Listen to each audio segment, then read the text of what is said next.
Gue merespon pertanyaan ini bukan sebagai orang yang sudah menguasai ilmu bagaimana menjadi orang yang sangat ikhlas, sama sekali enggak.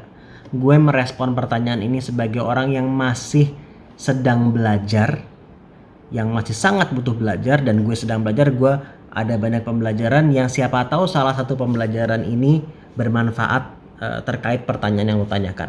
Oke? Nah, ketika lo ada rasa belum ikhlas tadi, belum move on, belum bisa menerima gitu ya, itu kan ada rasa sakit. Nah, rasa sakit itu butuh proses penyembuhan, baik sakit secara fisik maupun sakit dalam hati, perasaan. Oke? Nah, kalau lo sakit secara fisik, ada luka ya, untuk membantu proses penyembuhan, luka itu jangan sering lo korek-korek terus, ya kan? Akhirnya akan menghambat proses penyembuhan jadi lebih lama, atau bahkan jadi infeksi dan seterusnya.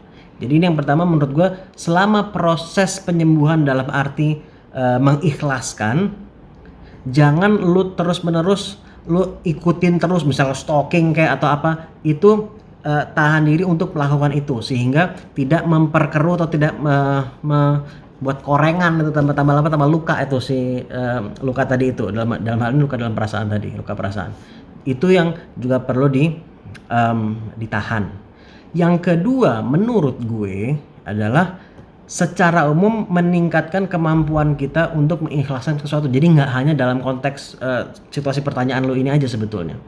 Nah, bagaimana? Jadi mulai dari yang kecil-kecil dulu, melatih, kalau gue nyebutnya otot ikhlas lo. Jadi mulai dari kalau lo latihan beban itu agar otot lo semakin kuat, jangan langsung ambil yang paling berat yang lo nggak kuat. Akhirnya lo besoknya badan lo sakit-sakit, ya kan? Akhirnya terus lo besoknya nggak mau olahraga lagi. Fokus sama yang kecil-kecil dulu, yang penting lo bisa, terus ini udah mulai agak tambah kuat, agak yang lebih sedikit lebih berat sehingga nanti lo bisa mampu mengangkat beban yang lebih berat.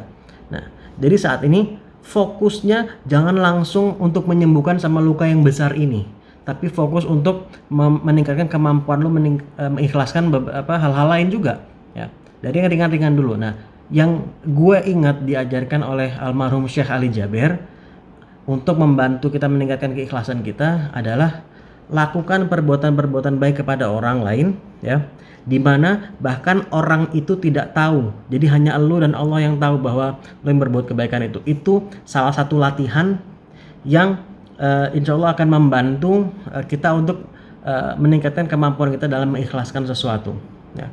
Nggak usah nyebut ke orang, nggak usah siapapun, nggak ada yang perlu tahu ya.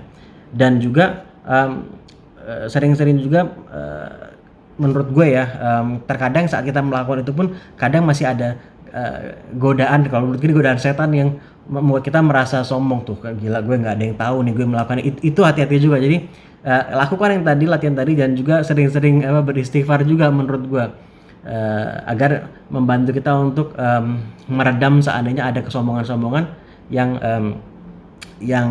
muncul, karena setan tuh nggak akan berhenti menggoda. Pertama dia akan berusaha untuk lo nggak beramal baik, terus kalau abis itu kalau nggak berhasil dia akan berusaha membuat yaudah amal baik lu kasih dong ke orang lain.